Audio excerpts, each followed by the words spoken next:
No capítulo, então, ele busca fazer uma analogia entre circuitos, tá? É uma tentativa, como as outras que ele fez lá em Evolução em Dois Mundos e nos capítulos que precederam esse que nós estamos estudando e que vai continuar nos demais, de encontrar um paralelo entre aquilo que nós podemos conhecer, não significa que seja do conhecimento de todos, mas significa um conhecimento disponível, é essa a razão de ser da estruturação das duas obras, né? Nós não precisamos ser qualificados no conhecimento sobre biologia. Porém, os que forem qualificados em tal conhecimento saberão fazer as leituras do livro Evolução em Dois Mundos sem maiores problemas. Nós não precisamos ser qualificados no conhecimento de questões ligadas à eletricidade, seja no aspecto teórico, seja no aspecto prático. Porém, o conhecimento é disponível, né? Nunca perder de vista essa ideia que vem de Jesus. Eu tenho insistido muito nisso. Eu passei 2 semanas trabalhando em cima disto. Jesus usa uma expressão que, para mim, é completamente ignorada. Ele diz que seria necessário conhecer a verdade para se libertar. Ora, o conhecimento pressupõe o estudo. Se você não conhece, você não repassa, você não absorve, consequentemente, você não se liberta, né? André Luiz usa exatamente essa técnica. Ele pega o conhecimento disponível. Hoje é o circuito elétrico, conhecimento disponível. E faz daí uma analogia com a sintonização de natureza mediúnica. Ele vai construindo isto. Então, nos dá um parâmetro, que é um parâmetro que quem é da área, puxa, é infantil falar sobre isso. Quem não é da área tem a oportunidade de conhecer. Agora, não é o conhecimento que decorre da mecânica, da física, da biologia, da fisiologia, da astronomia, da geologia. Esse é o conhecimento que nós usamos para estar reencarnados, para podermos, no período em que estivermos vinculados a planetas como a Terra, fazer algo de útil em favor de nós mesmos, mas, acima de tudo, essa é a tônica que os espíritos insistem, em favor do outro. É isto que o conhecimento possibilita quando estamos encarnados. Não é viver às custas dos outros, não é explorar o que está ao nosso lado. Aí é uma compreensão equivocada, até porque o nosso conhecimento, por mais aprofundado, por mais qualificado seja, ele é facilmente superado. Gerações e gerações viram as suas ideias ficarem completamente sem maior sentido, já que superadas por outras. Nós estamos, agora há pouco comentávamos extra-microfone, a questão ligada a uma doença muito simples, que vem a ser o resfriado, a gripe. Ora, qual era a noção dos nossos pais sobre isso? E dos nossos avós? Nós sabemos, era uma noção recheada do quê? De preconceitos. O que é um preconceito? É a ausência de um conhecimento da questão. Então, como eu não conheço, eu tenho um preconceito. E esse preconceito, com toda certeza, será equivocado. Mas com toda certeza, eu não conheço. Só que gerações, reencarnações sucessivas nos levam a ter preconceitos, sem que nos interessemos, sem que nos esforcemos. E por quê? Porque exige dedicação a ter o conceito. E quando eu tenho conceito, eu então vejo as coisas de maneira diferente. Mas o conceito que eu detenho hoje, diferentemente do conceito que eu detinha amanhã, É um conceito que, para mim, lá atrás, imodificável, hoje já sei, perfeitamente modificado, e amanhã completamente superado, à exceção daquele que é o conceito da busca da verdade. Da busca da verdade. Por quê? Porque a verdade não é algo que seres criados possuam. As dimensões que nós vamos assemelhando de verdade são muito pequenas, considerando que a verdade reside naquele que nos criou. Então, por isso Jesus então também anuncia: eu sou o caminho da verdade e da vida. Da verdade, porque é o conhecimento, e da vida, porque a vida é Deus. Então, eu ajudo que vocês entendam onde estão e onde pretendem, devem chegar. Se vão fazer isso ou não, é uma questão pessoal. O André Luiz trabalha exatamente nisso, em 6 itens, que mais parecem uma aula de eletricidade, né? E tem tudo a ver. Eu me lembrei, enquanto revisava para dar aula, aquilo que eu tive enquanto era aluno no ensino médio, não, no ensino fundamental, né? No ensino fundamental. Essa semana até encontrei meus livros de física, uma coisa assim que eu guardei, né? E ao organizar as coisas, reencontrei os livros de física. E, lógico, percorri as páginas e me lembrei de muita coisa do que está aqui. Eu aprendia lá, quando estava fazendo o que seria o correspondente hoje ao 8º ano, a 8ª série. E você tem informações, porque era a data que ali estava, né? Você tem, então, informações que agora você retoma. Diz André Luiz, para que a gente possa entender com segurança os problemas do intercâmbio mediúnico, nós vamos ter que olhar alguns aspectos da eletricidade, né? Eu vou criar uma analogia para que a gente possa entender com segurança. Você percebe claramente que o que ele quer que nós entendamos é o que é real, o que é verídico, e não as fantasias do ponto de vista do exercício da atividade mediúnica. E isso é muito claro para Kardec também, porque quando Kardec faz aquele panorama todo, segunda parte do Livro dos Médiuns, das mediunidades que ele identifica, ele diz: essas foram as que eu pude estudar, as que eu pude analisar, sem maiores profundidades. 2 grandes grupos iniciais, detalhamento, perdão, a partir daí, e ele vai então mostrando: olha, pode ter isso, pode ter aquilo. Agora, como se dá o processo?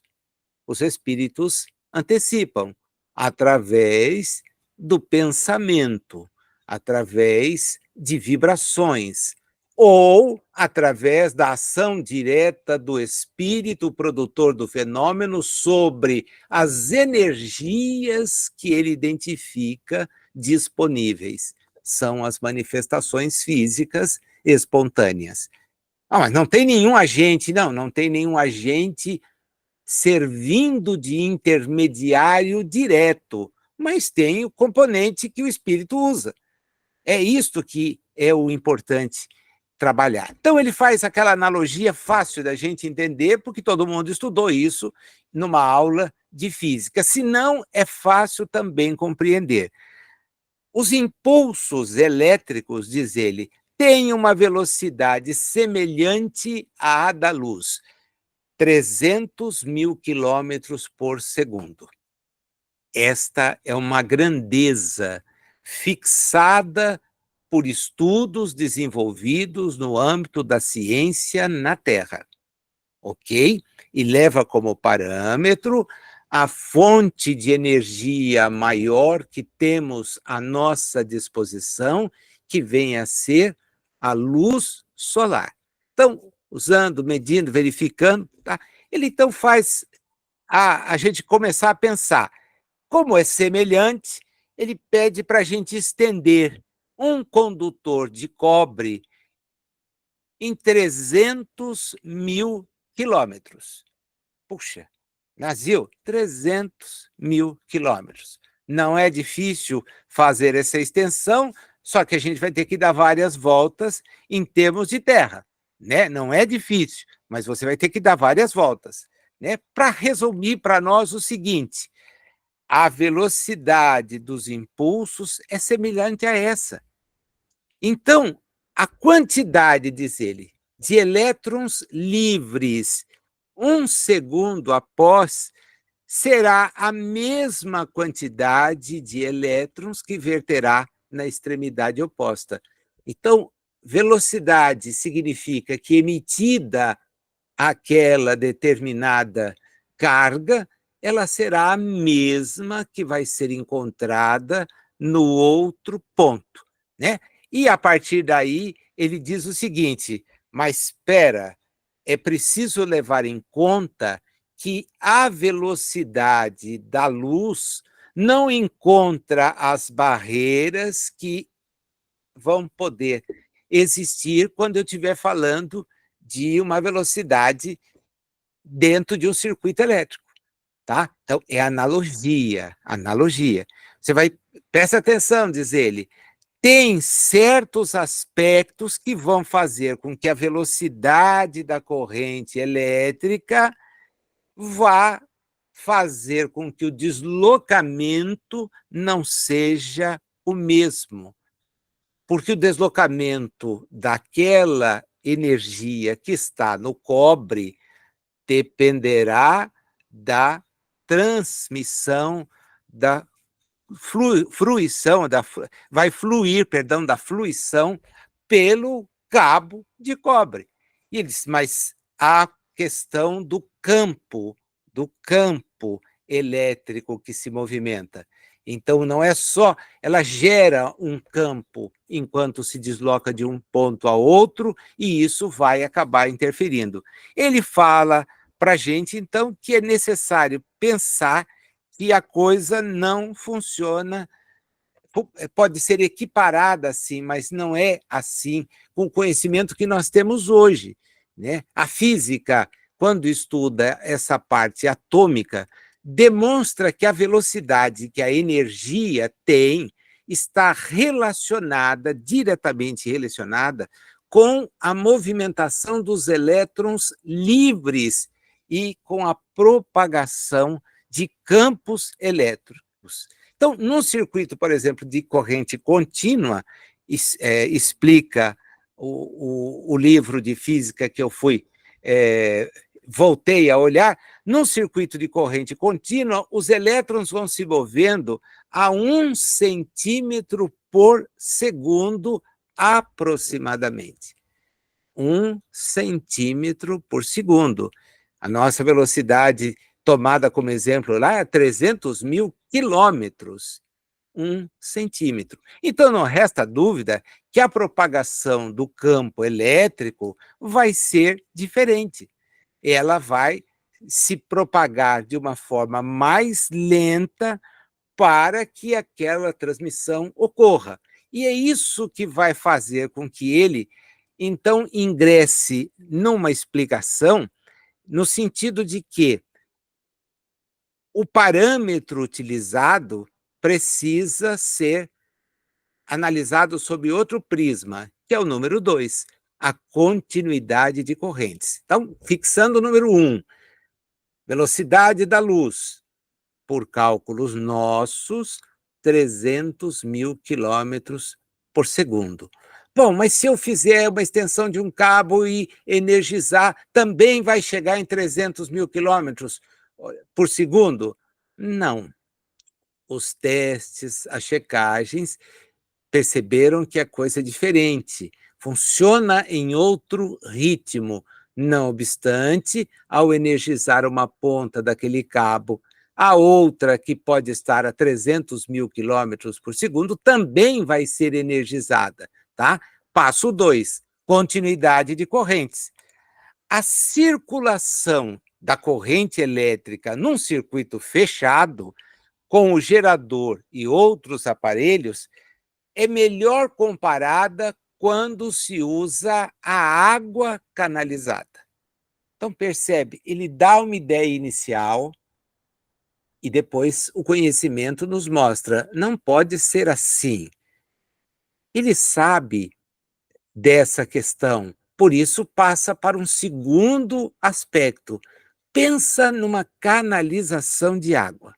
Se você mantiver a pressão da bomba hidráulica no sistema de encanamento, o fluxo da água será constante a partir de determinado tempo, metros por minuto, metros por segundo, pouco importa.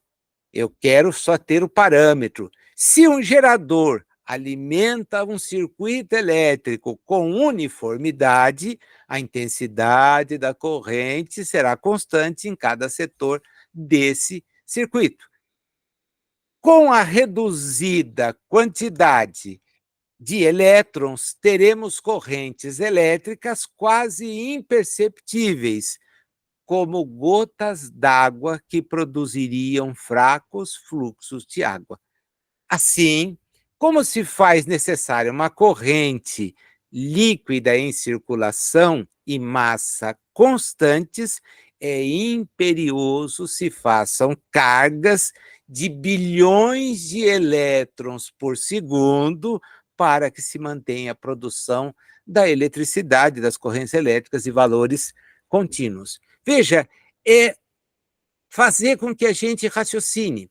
O primeiro passo, que era o da luz, legal, mas por que, Nazil, que ele lançou a luz?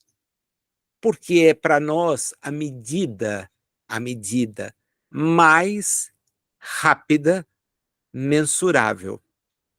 É por isso. Ele vai falar de pensamento. Como a gente mede o pensamento? Não dá. Não dá. Parte do pressuposto que a ciência nem entende o que seja o pensamento. Como é que vai falar em medir? Como é que vai tomar um parâmetro desse? Então, ele rapidamente, é bacana como ele pega o grau de dificuldade e retoma, repousa, volta, parte por um segundo. Agora vai ficar mais fácil. No próximo capítulo, ele vai juntar os três. Ele quer fazer que a gente, então, comece a trabalhar com aquilo que é facilmente constatável, e os três são perguntar a alguém que analisa a questão da velocidade da luz, nós vamos ter o parâmetro e a forma de trabalhar na aferição. Perguntar a alguém que trabalha com a distribuição de água, ele vai nos dizer o que permite que a água chegue, quando chega, no imóvel de cada um. E isso não está a depender do seu sistema hidráulico. É evidente que se você não tem, não terá água encanada. Mas se você tem, está conforme, bem feita a distribuição, existe um armazenamento, nós vamos depender da origem. De onde é a captação, como distribui, quais são as bombas que fazem com que isso chegue até lá. No passado, em encarnações anteriores, nós contávamos apenas, então, somente com a gravidade.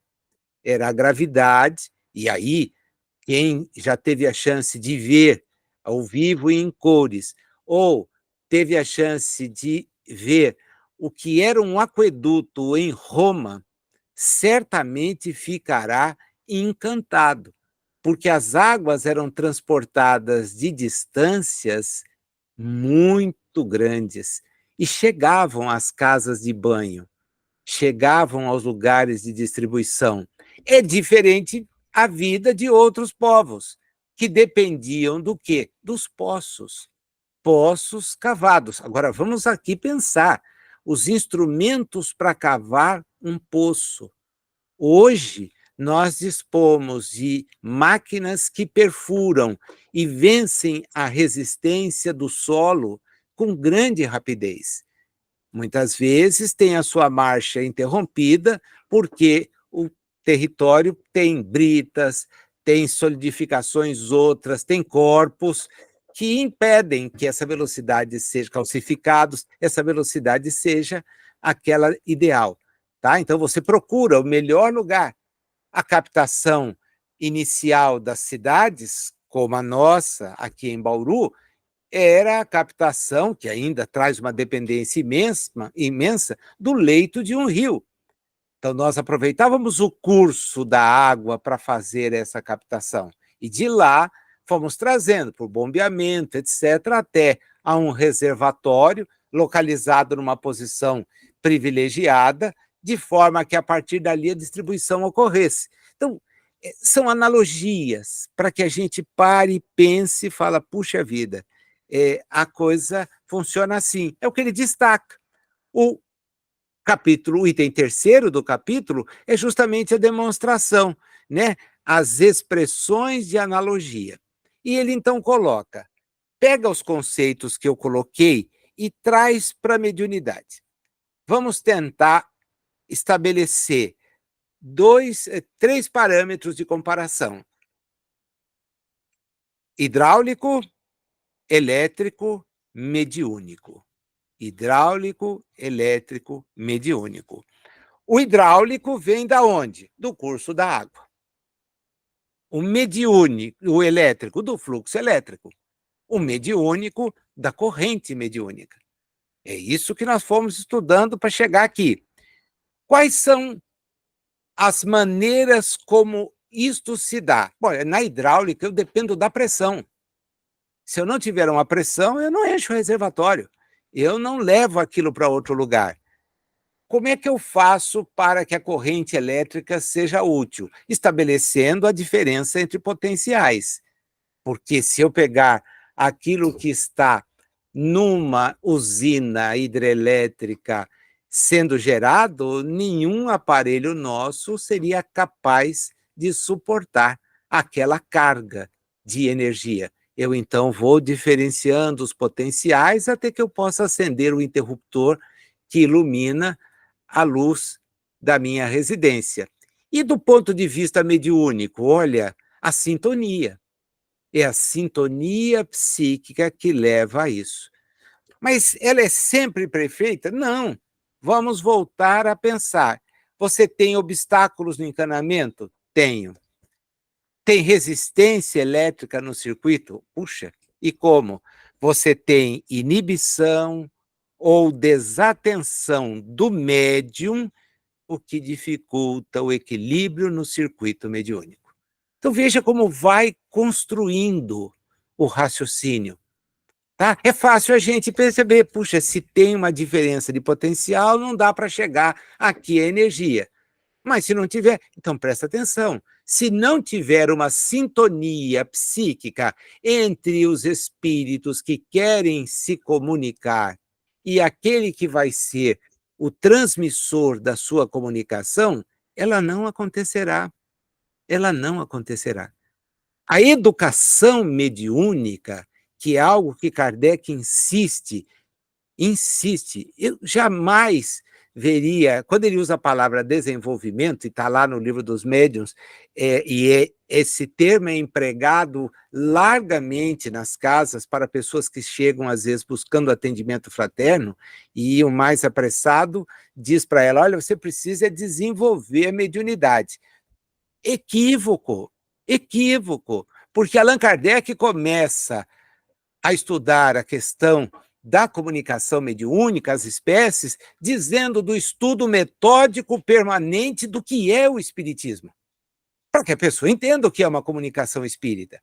Porque a comunicação sem o cuidado, o objetivo espírita, ela existe desde que o primeiro de nós veio aqui e contou com alguém do outro lado para lhe estimular certos conhecimentos. É permanente. Isso é uma coisa permanente, isso não tem como isolar a manifestação mediúnica da presença do espírito na Terra, porque é uma coisa decorrente da outra. Decorrente da outra. Então, prestar atenção, porque no exercício da mediunidade, sob o ponto de vista espírita, entender a questão da sintonia, educar-se para que não existam inibições ou desatenções, ajuda no processo. E continua ele para que a gente possa entender. E eu vou ficar só na questão mediúnica para facilitar. Para que se garanta a complementação do circuito mediúnico, anulando as deficiências do intercâmbio, é preciso alguns cuidados. Primeiro, que os médiuns, em conjunção para determinada tarefa, se consagrem de boa mente. Então, nós estamos juntos. O grupo mediúnico não é o médium, são os que estão ali. Vários médiuns que permitam comunicação, sem problema, outros espíritos, e todos os espíritos somos médiuns, que lhe ofereçam suporte com boas vibrações para que aquilo ocorra. Então, primeiro, tem que todo mundo ter de boa mente, com boa intenção, a manutenção do pensamento constante de aceitação ou adesão ao plano das entidades da esfera superior que proponham a utilizá-los em serviço de elevação e socorro. Então, esse é o ponto 1. O plano não é meu enquanto médium. O que é meu é a disponibilidade de participar. Mas o planejamento não é meu. O que eu vou fazer é comparecer, manter a harmonia, procurar ter as melhores intenções possíveis e vou contar com o amparo daqueles que estão ali supervisionando essa tarefa. É deles. É deles. O intercâmbio se dá de lá para cá. Daqui para lá a gente não sai caçando espírito, a gente sai caçando desocupado. Isso não precisa nem ir no centro. A gente sofre o influxo desse tipo de influência pelo pensamento que tem. É a questão da sintonia. Essa é a chave, sintonia. 2, se possível, os médiuns devem alimentar esse pensamento ou recurso condutor sempre mais enriquecido dos valores de tempo e condição, sentimento e cultura, com o autoentendimento da obra de benemerência ou educação a realizar. Olha, vale a pena grifar, destacar, né? Tem que alimentar um pensamento de aceitação e adesão, ele tem que ser alimentado. Os dirigentes do trabalho em que eu me envolvo são espíritos superiores. São eles que agregam os recursos que permitem que aquele trabalho tenha finalidades maiores. Daí porque o intercâmbio, pelo intercâmbio, existiu com as mesas para despertar a atenção, para chamar a atenção para uma outra realidade. Mas não é isso. É chamar a nossa atenção para a vida espiritual, e não para servir de correio elegante, de solucionador de dúvidas que são só nossas. Espíritos não estão à nossa disposição para resolver questões que não têm relevância alguma para a vida espiritual. Ah, Nazil, mas o espírito foi e falou. Então você imagina com quem que você está conversando. Acorda, acorda, porque como médium eu preciso ter, primeiro, tempo e condição. Tempo. Não é uma coisa que eu chegue para participar como que eu vou na academia. Não, eu tenho que me preparar para aquilo. Condição. Que condições eu tenho para exercer aquilo? Qual é o ambiente em que aquilo vai se dar? Mas sentimento e cultura. O sentimento é chave, porque eu vou dialogar muitas vezes, servir de intérprete a espíritos que estão completamente desequilibrados. Se eu não tiver um sentimento de amor, de caridade, eu não estou fazendo nada ali. Não é cumprir o compromisso diário, não, é muito mais sério. E é preciso ter cultura. Que cultura? A espírita. A cultura espírita. É ela que nos permite exercer a atividade compreendendo os estágios em que os espíritos se encontram. E toda atividade que fizermos ela terá 2 propósitos, que nos atendem e também aqueles que participam. Primeiro, benemerência. É benemérito ser útil a quem precisa. Benemérito. Traz para nós um conforto imenso, porque nós estaremos ao lado de praticar esse amparo, nos educando e educando alguém que ali se encontra. É tarefa de educação. A instrução nossa, nós já obtivemos pela cultura. Aí nós já estamos instruídos. Agora é uma questão de educar com exemplos, educar com transmissão de boas colocações e orientações. Despertar naquele espírito o interesse para que ele possa conhecer mais.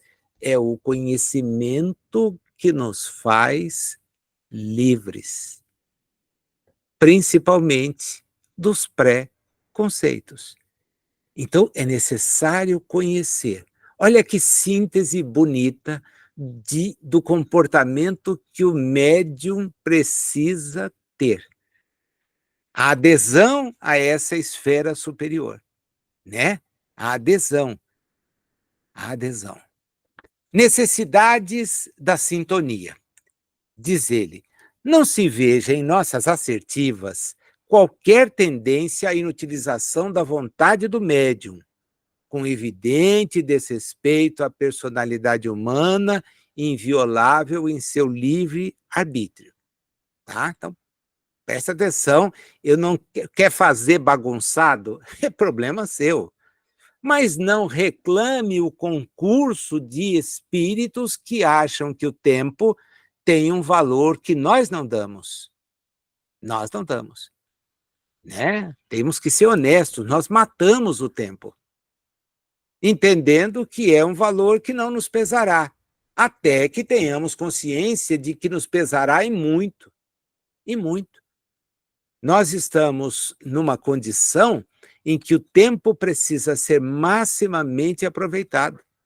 Maximamente aproveitado. É isso a reencarnação. Reencarnação, como dizia o Richard, com uma insistência imensa, não é colônia de férias. Só que o sujeito acha que é, então ele vem para um doce far niente.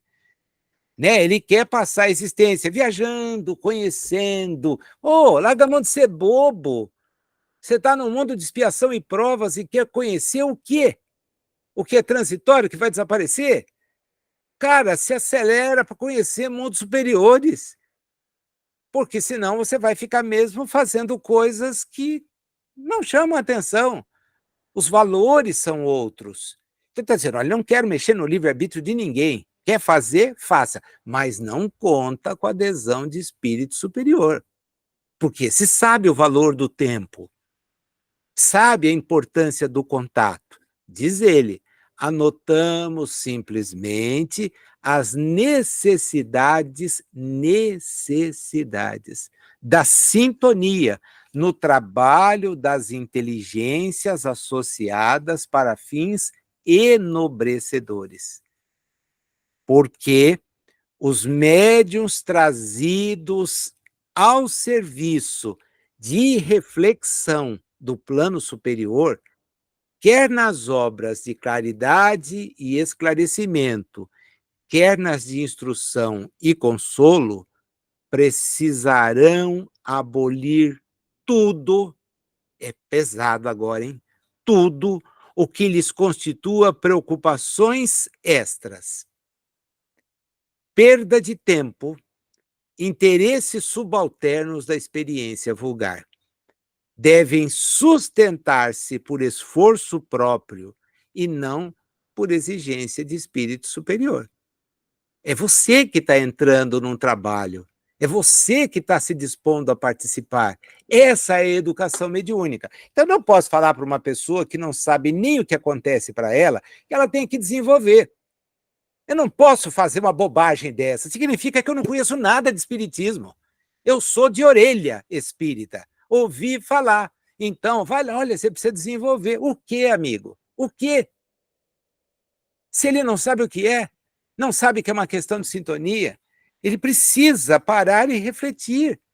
Ele precisa parar e conhecer, ler Kardec. Foi a primeira vez, vocês já me ouviram falar isso tanto, né? A primeira vez que a gente tem alguma coisa escrita, escrita. Vou pedir um consolador, e o consolador vai vos esclarecer sobre a verdade e sobre o que eu disse, e que não foi compreendido. Pois é essa a mensagem. Então, pela primeira vez está aí, está posto, está escrito, é lógico, é racional. É lógico, é racional. Tem alguma coisa mais lógica e racional? Kardec foi claro, o dia que tiver, abraça. Abraça. Ninguém tem a pretensão de ter a última palavra. Abraça o que for mais lógico e racional. Mas está no mercado isso hoje, para usar uma expressão que todo mundo entende? Claro que não. Tem é baboseira em cima de baboseira. E o espírita não pode transformar um trabalho sério como é o da estruturação da doutrina no século XIX num amontoado de baboseira, de coisas sem sentido. Vai lá e desenvolve. O camarada sai perdido. Quantas vezes eu falei com pessoas perdidas assim, eu não me recordo. Não me recordo, tá? Não dá para dar o número. Parei de contar. Porque a pessoa vinha, eles me mandaram desenvolver a mediunidade. O que eu faço? Vai fazer o curso de orientação espírita e mediúnica. Era o caminho. Mas a saída não está ali, porque o curso é um encontro de algumas semanas, de uma única hora, ao longo de 2 anos. E isso faz da pessoa conhecedor do espiritismo. Meus amigos, vocês vão me perdoar a sinceridade. Absolutamente não. É por isso que a apostila, a mais antiga que eu conheço, hein, ainda era nem encadernada. Ela era impressa em folhas avulsas. Ela trazia, ao final de cada encontro, uma vasta bibliografia. Então, aquela pessoa que preparou aqueles apontamentos com muito cuidado, sendo fiel ao que estava em O Livro dos Médiuns, particularmente, ela indicou fontes que a pessoa poderia buscar. Aquelas fontes não são o que está escrito ali, elas são complementares. Então, você tem ali um roteiro, mas vai se aprofundar.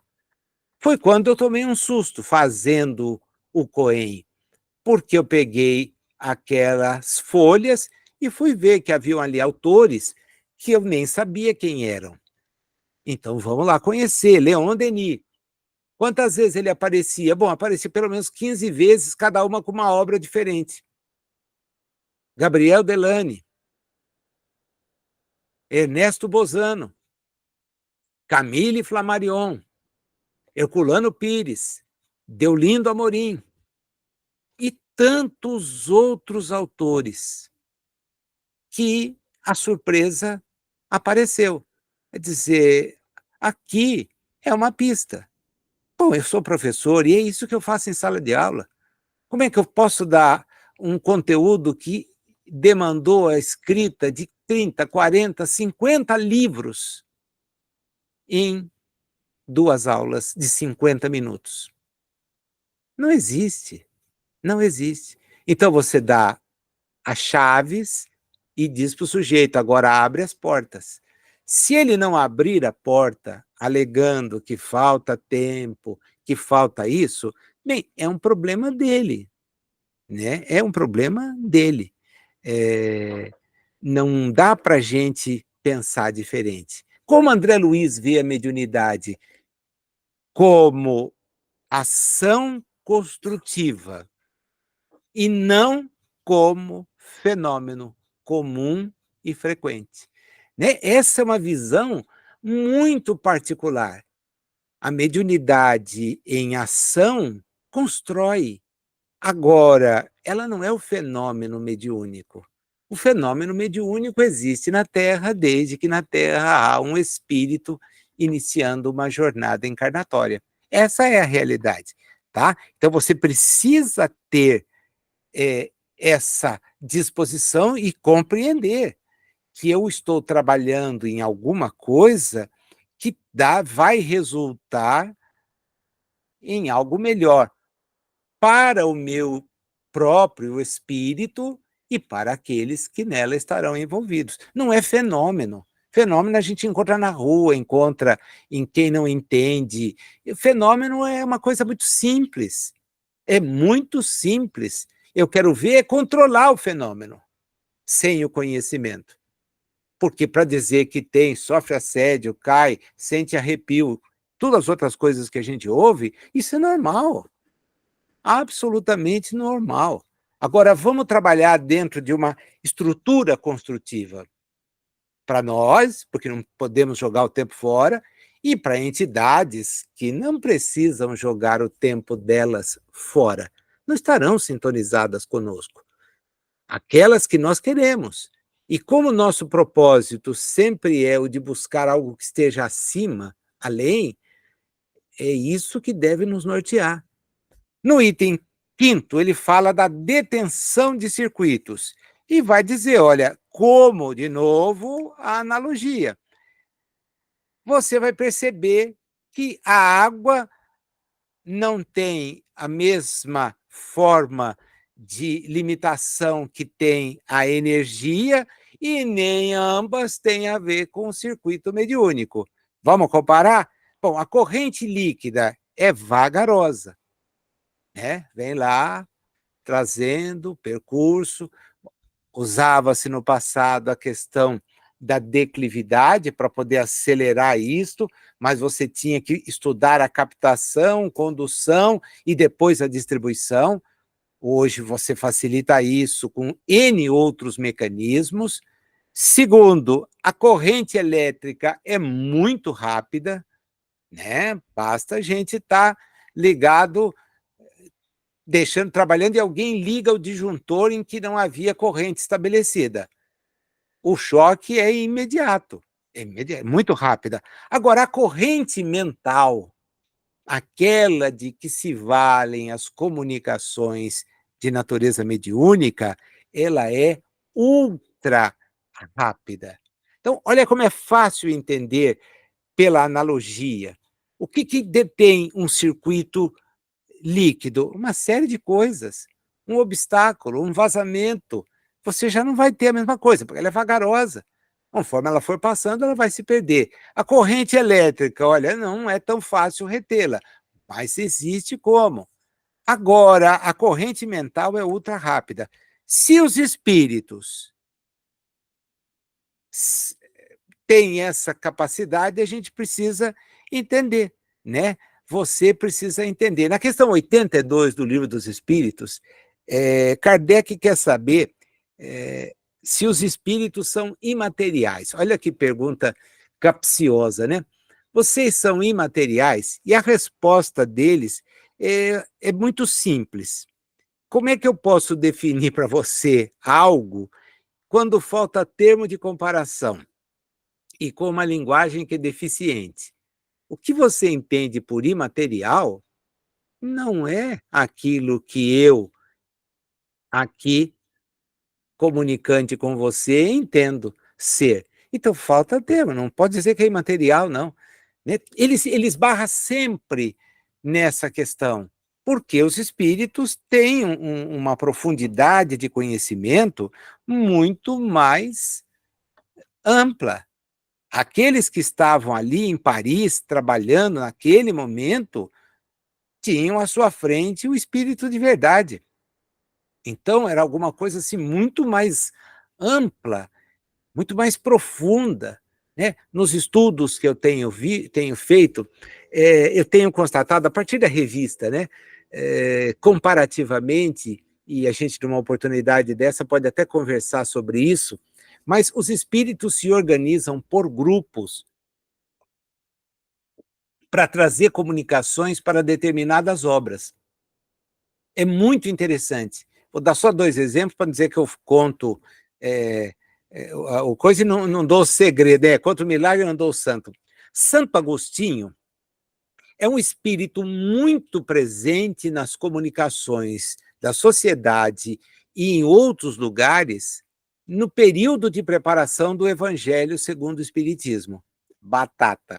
A gente pega a revista, vai vendo aquelas comunicações todas e depois se identifica no Evangelho a sua participação.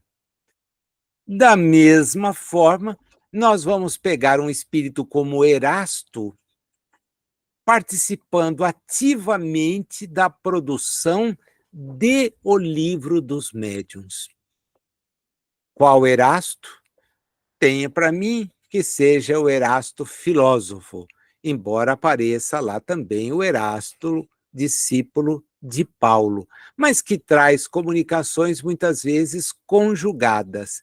Já o Erasto filósofo é algo fantástico. E ele aparece, divulgada a revista, antes que a versão definitiva do Livro dos Médiuns, aquela que nós conhecemos como Livro dos Médiuns, estivesse divulgada. Então, há uma organização.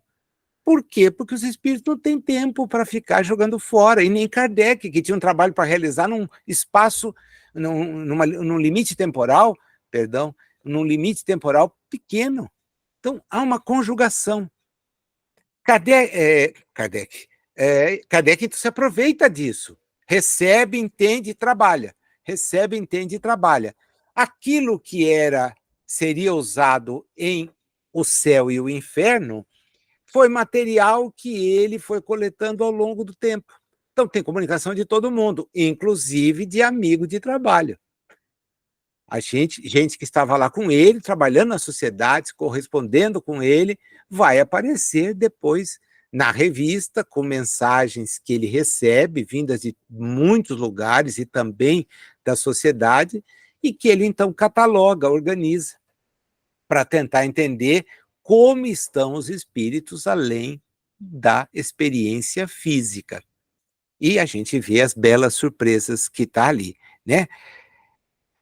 O que é interessante, e ele conclui para a gente entender isso, que as correntes que ele citou, então a hidráulica, a elétrica e a mental, elas podem ser adaptadas, podem ser controladas, podem ser aproveitadas, podem ser conduzidas. O que elas não podem, nenhuma delas, suportar armazenamento indefinido. E o que ocorre quando aparecer um charco, nós não temos mais a corrente líquida. Quando aparecer uma explosão, nós não temos mais a corrente elétrica. Quando aparecer uma ruptura, nós não teremos mais a corrente mental. Como se conduzem as correntes? É o tópico de número 6. No circuito hidráulico, é fácil, a gente já na hora associa. Eu preciso de reservatório, preciso de canal, preciso de represa, preciso de comporta e edificação adequada para suportar. Né? Não adianta chegar água aqui se eu não tiver uma caixa. Não distribuo para lugar nenhum. Né? Vou tomar banho no rio, vou lavar a roupa no rio. Não tenho como conduzir. Veja que quando as pessoas conduziam, era o poço. O poço é que as levava, porque ali eu tinha uma concentração. No circuito elétrico, puxa, aí eu vou precisar de tantas outras coisas, né? Da força eletromotriz, preciso de alternador que seja adequado, eu tenho que dosar a corrente, voltagem, porque senão não tem quem suporte.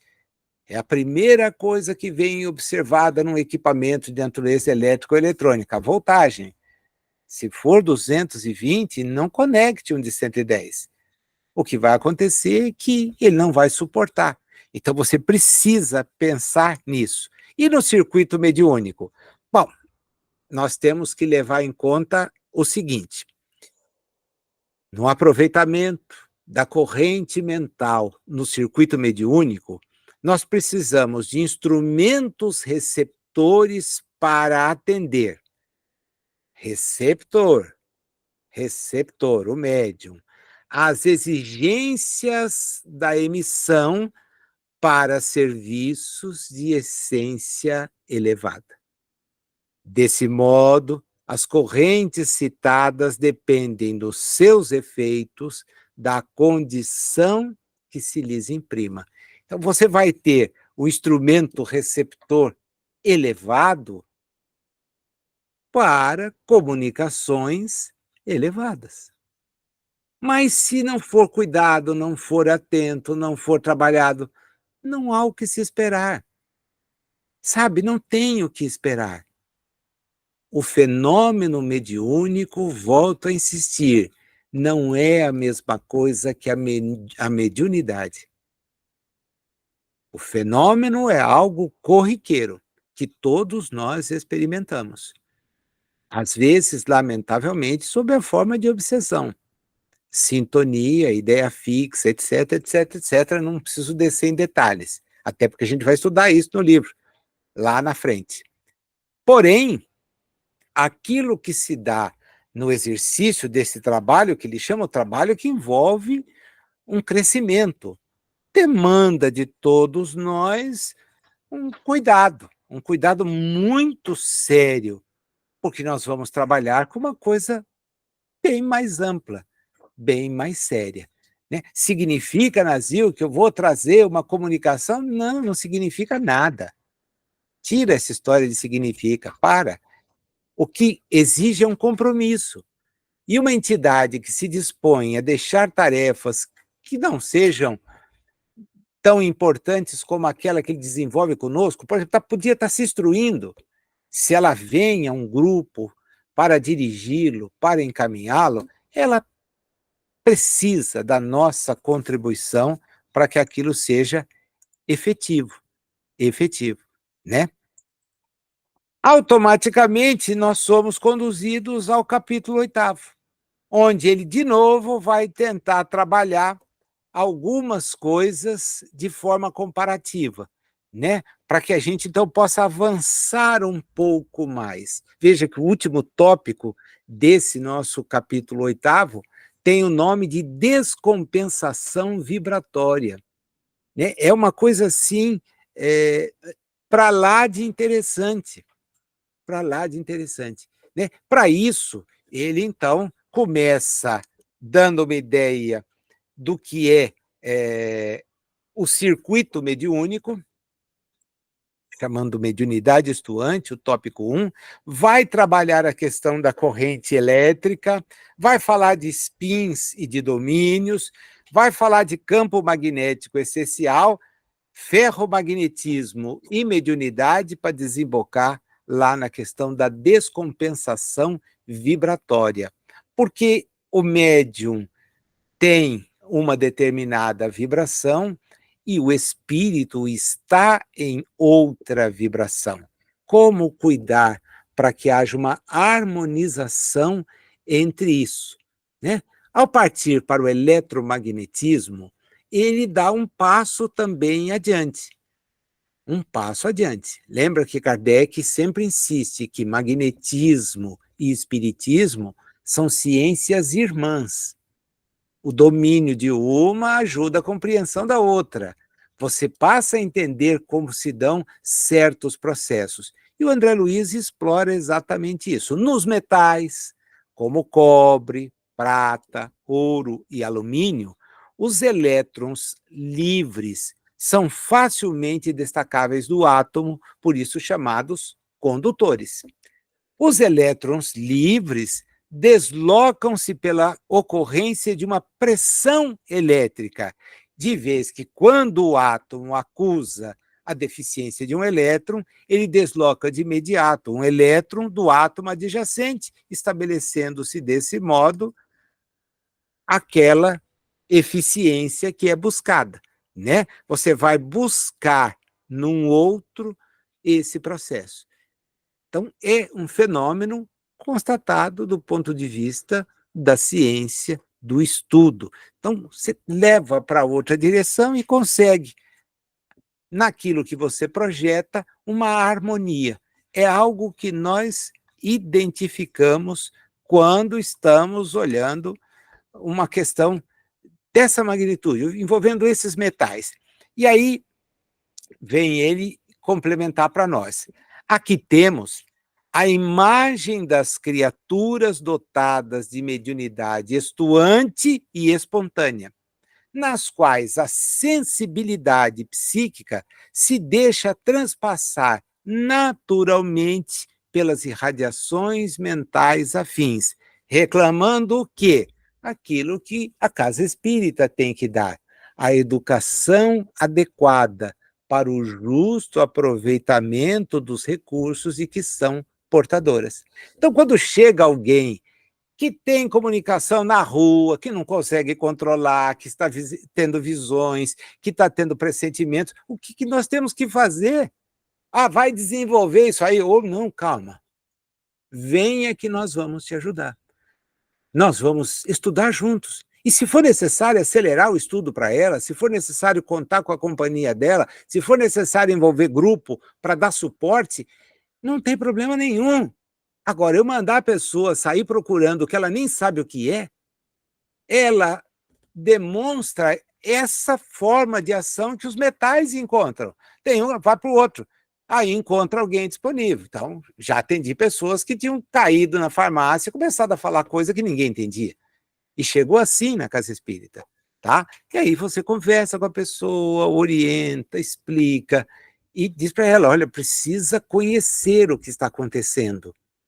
Não botar para fora isso, porque botar para fora isso dessa forma nem é produtivo para você e nem é produtivo para quem está te alcançando. Nós precisamos ter um fim, e esse fim é o do conhecimento. É o conhecimento que nos faz crescer. Não tem outra maneira. Então você precisa entender o que está trabalhando, né? Trabalhar na questão da educação. Eu tenho que educar a prática mediúnica. De que maneira? Instruindo o médium, instruindo. Só assim ele conseguirá, inclusive, identificar o tipo de sintonia que dele se aproxima. E ao identificá-la, olha, não tem espaço, não tem como, né? Sei que você está aqui, sei que você tem desequilíbrio, sei que você precisava conversar, mas não é dia, não é hora, não é lugar. No dia, hora e lugar que você quiser, se você quiser me acompanhar, você vai ter condições de falar. E isso acontece. Mas é só alguém educado mediunicamente. Porque as influências são uma constante. Se a gente fosse relatar a influência que percebe, que coisa viveria perturbado e perturbando. Imagina, você percebe, a pessoa chega ao seu lado, está na hora, olha, com quem ela está envolvida, o tipo de envolvimento que ela tem, é na hora. O que você faz? Oh, você está com... Não, esquece. Não está com nada. Você muda o assunto. Leva o assunto para outro, distrai e destrói aquela vinculação.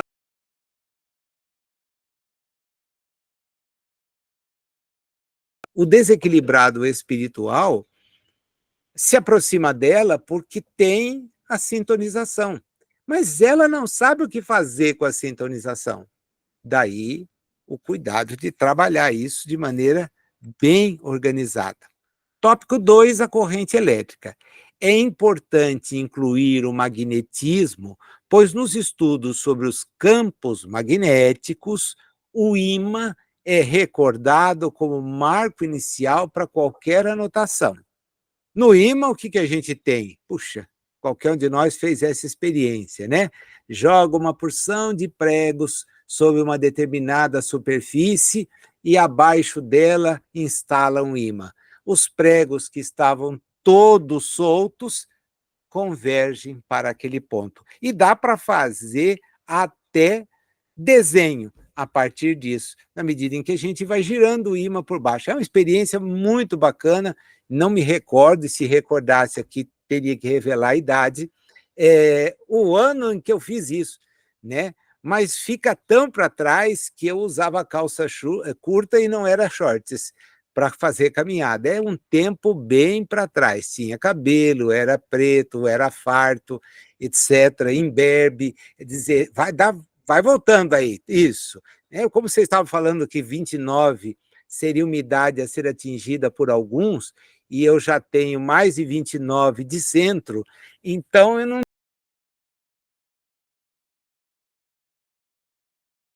parâmetro de 29, a não ser 1929, mas também não sou dessa data, então fica tranquilo, e tem o parâmetro de 2029 para frente, que espero estar ativo e fazendo aquilo que me dá satisfação em fazer. Então, percebam que é uma coisa assim, tranquila, a gente aprende isso. Né? Aí ele explica, desta forma, a corrente elétrica é a fonte de magnetismo, até agora, para nós conhecido na Terra e na realidade espiritual. E aí, corrente elétrica e corrente mental. Nessa mesma condição, entendemos a corrente mental. Também corrente de natureza elétrica, embora menos ponderável na esfera física.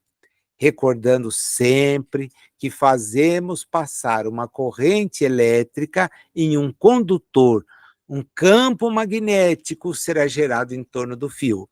A eletricidade atua no campo, do infinitamente pequeno, pois o elétron é a própria unidade básica de carga elementar.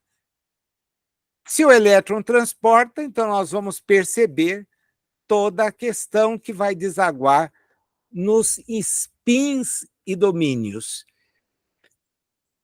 Geralmente, diz ele, nas camadas do sistema atômico, os chamados spins ou diminutos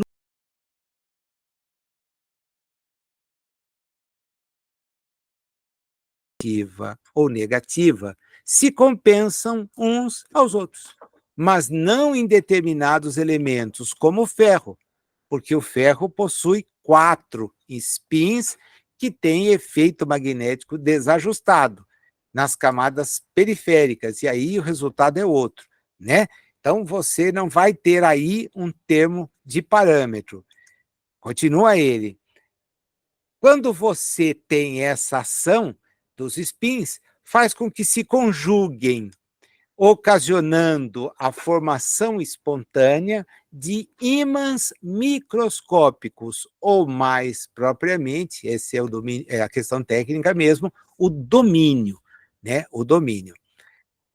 Para explicar essa questão, ele então vai se socorrer de informações que vão nos fazer entender como esses domínios se expressam de maneira irregular ou desordenada, guardando, contudo, uma tendência de, no limite, se alinharem, nós vamos ter que trabalhar para que isso, no ponto de vista físico, ocorra.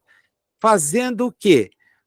Evitando que tenham energias que impeçam, né, que se oponham, que atritem, se oponham a esse alinhamento. Aí a gente precisaria olhar uma porção de coisas, e eu vou ficar só com um ponto que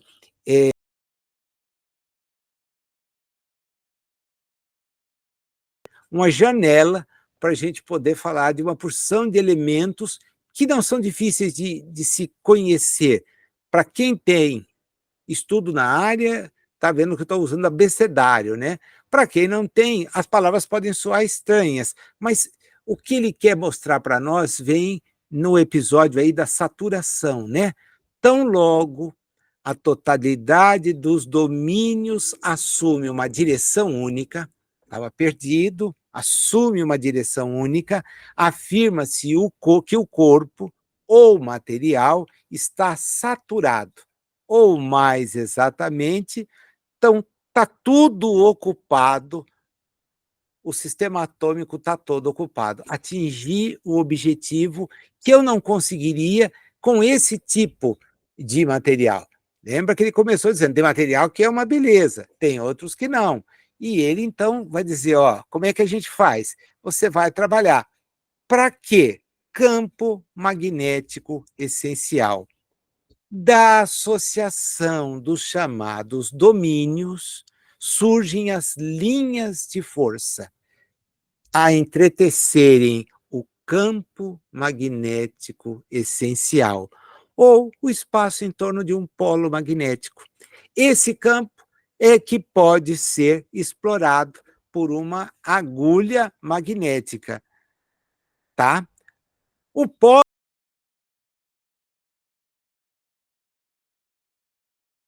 sempre que tiver a 1 centímetro do polo idêntico, você vai ter uma força de repulsão. Se tiver mais longe, você pode nem identificar. A ideia, gente, é mostrar para nós que existem variáveis disso. Mas todas essas informações tendem a nos levar aonde? A entender que existe um mecanismo de compensação que está em a natureza, valendo-se dos recursos de natureza disponíveis, que o homem aprende a trabalhar e controlar, a utilizar em seu próprio benefício. A exploração, a observação, a vinda de espíritos qualificados para oferecerem a oportunidade do conhecimento aos que aqui estamos, né? Vamos imaginar que só por referência a Franklin, as experiências de Benjamin Franklin nos levaram a ter uma série enorme de informações sobre a eletricidade. Mas ele pegava uma pipa e ia empinar na chuva para atrair o raio. Caramba, que sujeito doido! Ele estava fazendo experiências sobre a atração de descargas elétricas, de modo a permitir que mais tarde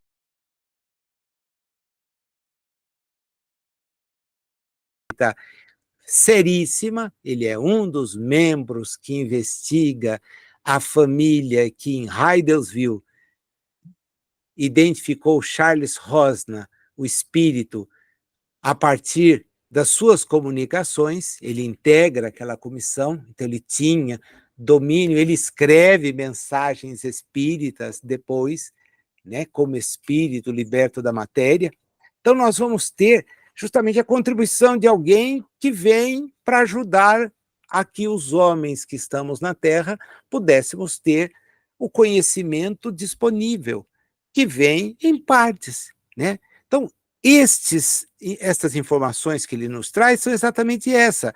Você vai encontrar no campo dos domínios uma compensação, em que aqueles que não estavam aptos vão ter a ação de outros aptos para que aquilo forme o que nós precisamos.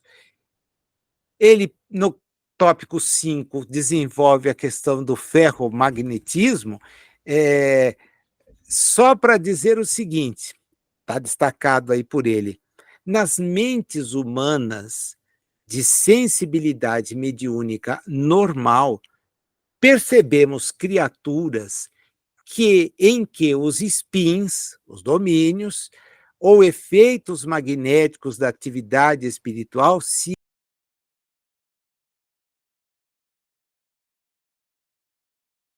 impedindo a formação dos domínios ou ímãs diminutos do mundo íntimo, em processo de integração, através do qual o campo magnético se mostra entrosado em emoções comuns, né? A pessoa, então, que tem esse equilíbrio, ela consegue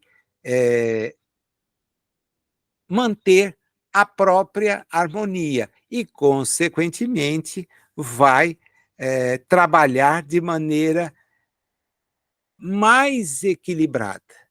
Tudo isso prepara a gente para o tópico que eu tinha chamado a atenção, é o último, que é o da descompensação vibratória. Sem dúvida, diz ele, reconhecemos que a mediunidade ou capacidade de sintonia está em todas as criaturas, porque todas as criaturas são dotadas de campo magnético particular.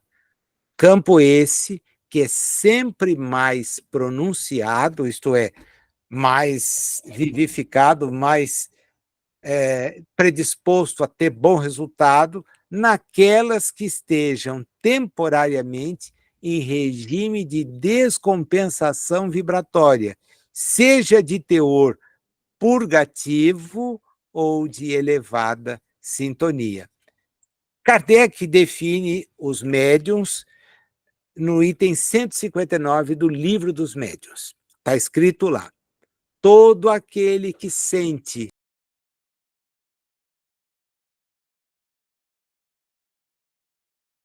fato médium. Essa faculdade é inerente ao homem, não constitui, portanto, um privilégio exclusivo. Então, os fenômenos mediúnicos acontecerão o tempo todo. Por quê? Porque o sujeito que está encarnado tem em si isso. Só que o André Luiz está chamando a atenção para outra coisa. Ele diz que há uma descompensação. Para que essa atividade seja rotineira, ou a pessoa está numa sintonia de teor purgatório, teor purgativo, né? Está passando por algo complicado, então tem o desequilíbrio, e aí a janela abre e as comunicações, ou ela traz uma condição melhor, no sentido de contribuir com essa sua predisposição.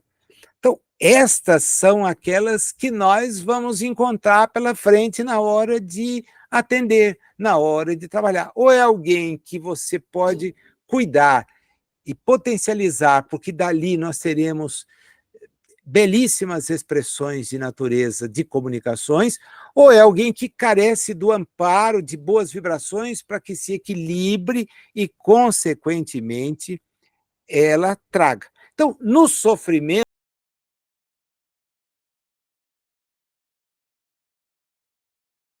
ou entrando em zonas vibracionais que não lhe permitem o equilíbrio. Agora, na elevação, naqueles espíritos que trazem uma tarefa por cumprir, você também encontra isso. Você também vai ter essa tarefa. Por quê? Porque são espíritos que se entregam a serviço da humanidade. Eles trazem, por incumbência, um trabalho de longo alcance, de grande projeção. Eles vêm mesmo para servir de ponte às entidades superiores, né? E não resta dúvida, nós convivemos no Brasil com a maior antena psíquica que o mundo já conheceu, Francisco Cândido Xavier. A maior antena psíquica, a mais, sim, preparada. Mas olhemos a sua vida. Era uma vida de absoluta renúncia, de absoluta dedicação à tarefa que veio desenvolver e que só conheceu mais adiante, foi relembrado, né, porque sabia que reencarnaria com esse propósito, e que então nunca deixou de viver no mundo, mas não viveu para o mundo. Os médiuns aptos às comunicações de natureza elevada são médiuns que estão no mundo, mas sem viver para o mundo. Ivone Amaral Pereira, Divaldo Franco e outros que poderia mencionar aqui, cujos exemplos todos nós aprendemos a admirar, porque são pessoas que, estando aqui, cumpriram seus compromissos, trabalharam, lograram se aposentar no trabalho que desenvolveram, nunca catalisaram grandes somas para o bolso, pelo contrário, viveram dos recursos que advinham daquela atividade, mas cumpriram um papel de serem antenas que nos permitiram ter hoje a literatura que temos, as informações que temos. Há os que são ostensivamente assim, mas em número muito maior os há dos que são influenciados em seus pensamentos, em seus trabalhos.